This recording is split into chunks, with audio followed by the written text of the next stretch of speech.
I'm more the industry, I'm more the person who will implement the technologies that are developed by scientists and institutions, and we're putting them on the ground to bring business opportunities not only to us as entrepreneurs, but also to sectors that we work in.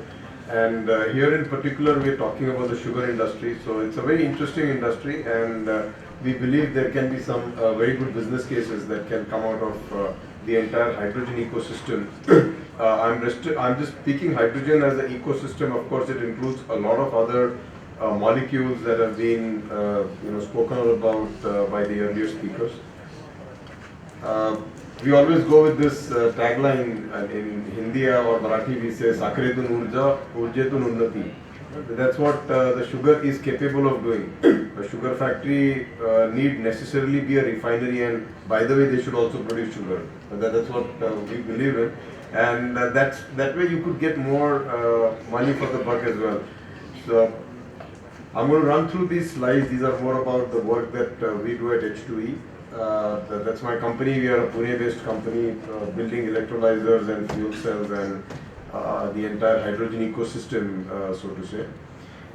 These are some works that we have done.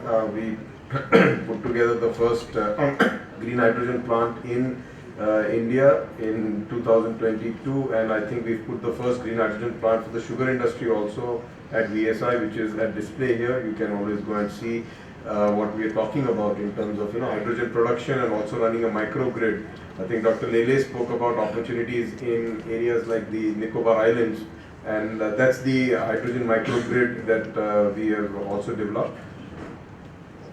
We're doing some interesting work for several companies all across the country in terms of putting the not only upstream hydrogen but also downstream hydrogen, that is production of methanol or also production of SAF as a molecule or a chemical.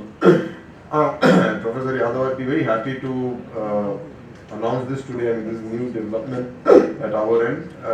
Barring the capex cost, we've been able to produce hydrogen from electrolysis at $0.98 per kg.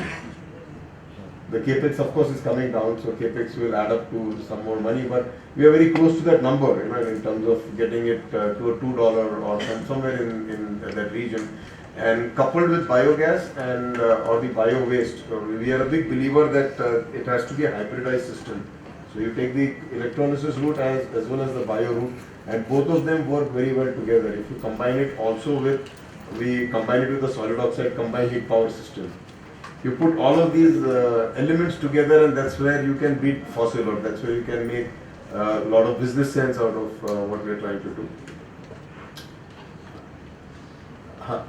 I'll jump directly into where we look at the sugar industry getting into the hydrogen ecosystem and why it is important for the sugar industry to look at hydrogen, and the opportunity is very large. The numbers are mind-boggling. We spoke about 5 million metric tons is what India is trying to produce. If you just take all of the sugar industry put together, and if you are able to produce green hydrogen, whether it is through biomass route or the electrolysis route, we are looking at a 1 million metric ton that the sugar industry can contribute. So it's about 17% of the total number that we are trying to produce. We're just talking about industry here, and this way you bring hydrogen into the agriculture sector as well. Because sugar industry is not just the sugar factory. You're talking about the whole value chain of farmers and the transportation, and all of these areas is where hydrogen can play a very, very significant and an important role. Going beyond just 1 million metric ton, Professor Yadav, one study we did was that if you're getting into SAF, now all of the sugar factories, you produce carbon dioxide in your distilleries. So if we are to capture that carbon dioxide and do a co-electrolysis, when I say co-electrolysis, is that you split water along with carbon dioxide, we are able to produce synthetic gas. And from synthetic gas, you already mentioned about the Fischer-Tropsch synthesis and going beyond. But again, in terms of the percentile, if all the sugar factories in India put together, whoever has a distillery is producing syngas and then producing SAF, we are looking at about 6% of our civil aviation market segment only catered by the sugar industry. So that's the level of opportunity, and that's the level of technology that is also available now in order to make this happen. So the idea again, like I said earlier, you should be more a refinery and by the way produce sugar.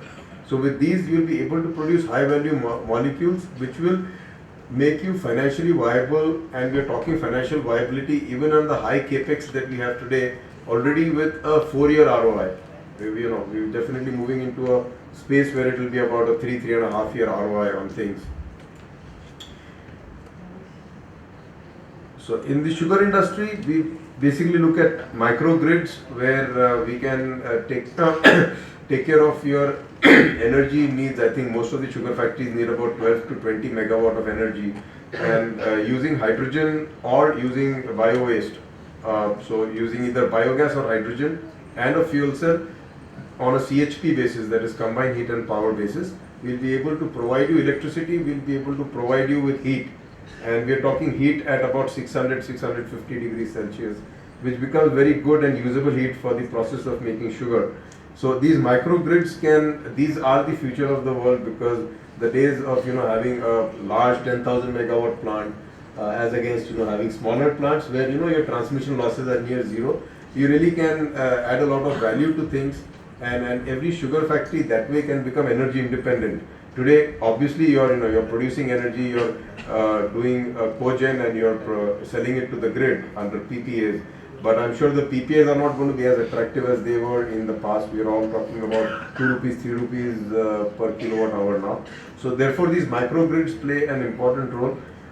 The bigger role that we see is into generation of green hydrogen, and then green hydrogen on a localized basis. So let's say talk about VSI as an example here, and if we are able to generate green hydrogen and generate green fuels like methanol or SAF, you serve the local communities. So the Pune airport, for example, can be served from here. The local chemical industry in the Kurkum region can be served from here, or local industry in regions of PCMC area. So all of these people are paying a very heavy cost for grey hydrogen. It's a big myth that grey hydrogen is inexpensive. Whoever talks about inexpensive, it is at a refinery level. But the end user, when they use it, Dr. Lele in one of his slides mentioned 450 rupees. I know of a company in Hosur which is paying 1200 rupees per kg for hydrogen. So it doesn't matter the color. The opportunity is if you are able to produce it locally. So in Kurkum, I'll give you that example. There, people are buying at 450 rupees grey hydrogen. It is coming from Gujarat. They're only paying for transportation cost. If I set up a plant here, which I'm setting a plant in Manjri only to produce green hydrogen, we'll be able to supply it to them after making decent profit at 393 rupees. Much cheaper than grey. I'm giving them green and we're still making money. So if you look at every sugar factory and whoever is able to produce this hydrogen, there is a lot of local industry around which is buying at a very high cost. So the return that you get is very, very attractive. Even at the higher cost that we are talking today, considering 4 rupees is your cost of renewable energy or electricity that is coming in, and we are looking at prices going to 2 rupees or wherever. So this green hydrogen opportunity is the big opportunity in my opinion. Power to X, that is from power to produce green fuels. I mentioned about SAF, I mentioned about methanol. There are a lot of other things you can also do. You can do methane, you can also produce gasoline if you will. There are technologies available. And depending on where the value addition is more, depending on which market you are catering to, I think using hydrogen as a molecule, the sugar industry can get into the power to X cycle of things as well. And last but not the least, green mobility, because you're also transporting sugar cane from place A to place B, you're transporting sugar from place B to place C, where the vehicles that you transport will ultimately get into either hydrogen or derivatives of hydrogen. So you could have a refueling station at your end. Like at VSI, we are proposing to them to have a refueling station because there are going to be buses running in Pune city running on hydrogen.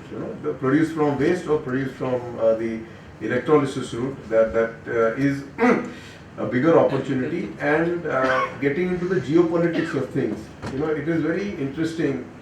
If you are able to give your farmers, as a sugar industry, you're dependent on the farmers are dependent on the sugar industry.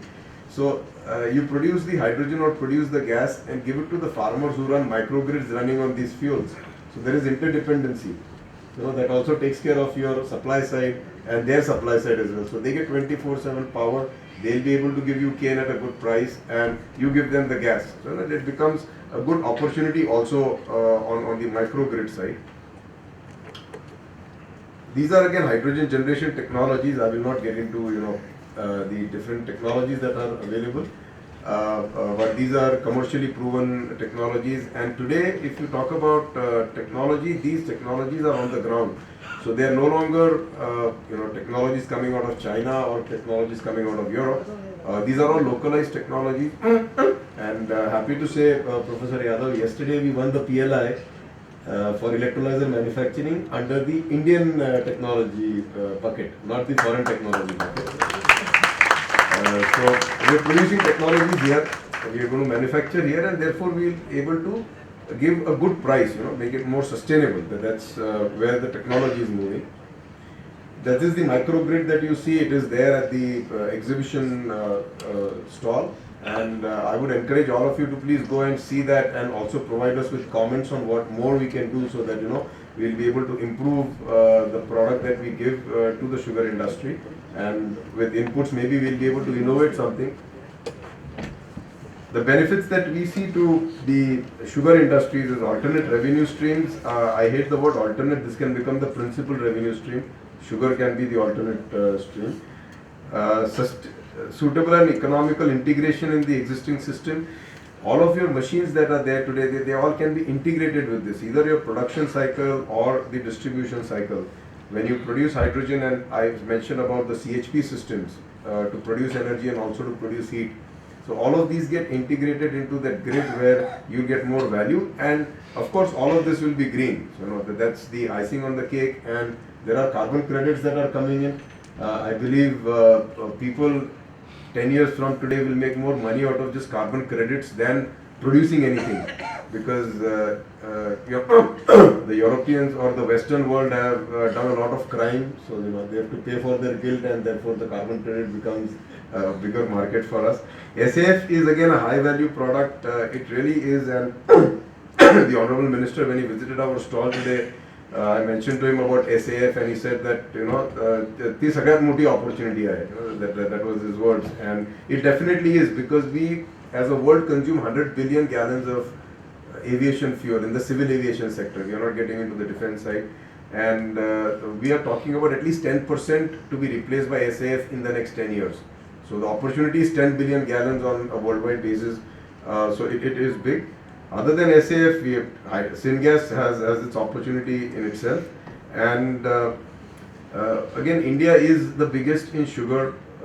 We are competing with Brazil, but in terms of the value-added things that we can do here, we can be the leaders. The sugar industry can pave the way for bringing this entire green hydrogen revolution across the country, because it's a significant chunk that you're talking. If you're talking about 17% of the 5 million metric tons or 6% of the civil aviation needs, this is going to be one of the most important sectors, and even politically that will bring a lot of power into the sugar industries. So I end up with, Kalam Sahab used to say this, and very relevant to the times that we live in, that unless India stands up to the world, no one will respect us. In the world, fear has no place, only strength respects strength. So unless we become a strength in energy, we will not be able to become that independent nation that we are really talking about. Thank you very much. BSI for giving us opportunity to share our work. Now I am collaborating with BSI because I am responsible for both the organization. Now I am the Emeritus scientist in CMET also, so I am working along with as scientist, and then the MIT-WPU MTech students and PhD students. So just I am collaborating some areas. BSI we are collaborating with sensors, all kind of sensors we would like to have, like basically NPK sensors we are talking today. So we are working along with it. Then batteries, because we are working on hydrogen as well as we have a good facility of battery fabrication, lithium-ion battery, sodium-ion battery, lithium sulfur battery, and we are fabricating at the pouch level. We have demonstrated the two-wheeler battery and run the vehicle for 30 kilometers per minute.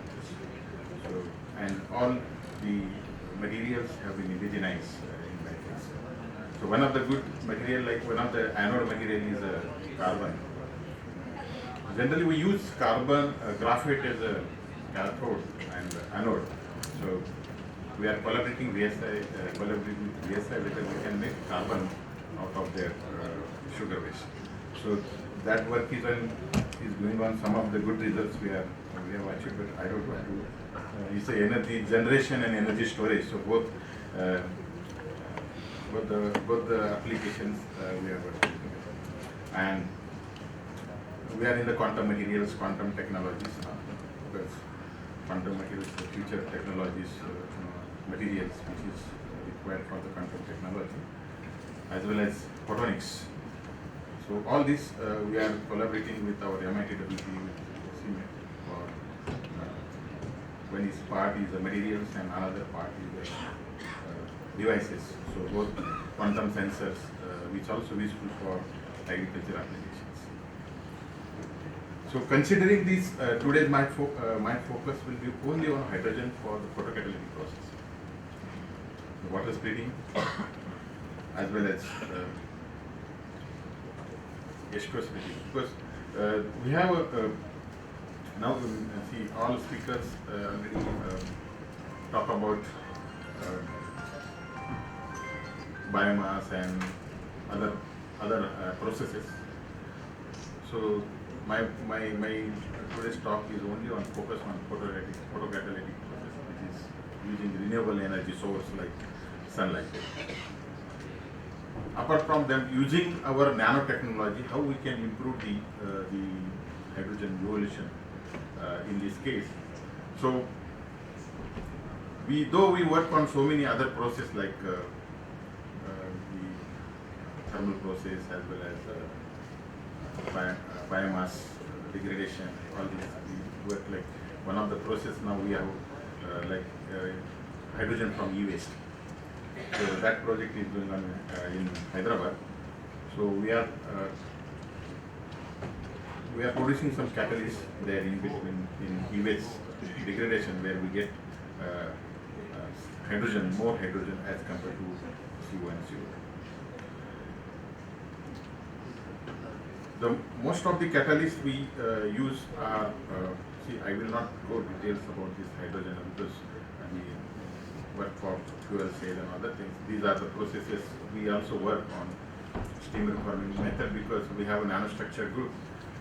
So we use different type of catalysts and see the performance. Then hydrogen from biomass also we are working along with VSI also, and for this biomass for the battery purpose.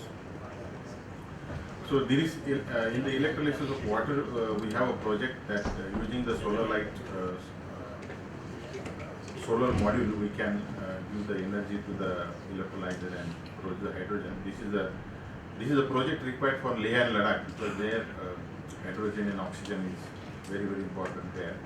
So since oxygen level is low, so whether we can have such kind of models in the Leh and Ladakh. So that project is going on. So coming to the point that hydrogen by photocatalysis process, it's generally it is a photocatalytic process. It's rather different than the normal photocatalytic process. In this case, this electronic phenomena is very important because basically these are the semiconductors. In semiconductors, when there is a photoexcitation under natural sunlight, they absorb the light and there is a photoexcitation. Then electrons and holes are generated, and then electrons and holes are responsible for this decomposition of water to produce hydrogen and oxygen. So what is required here is a good semiconductor catalyst which can absorb maximum sunlight.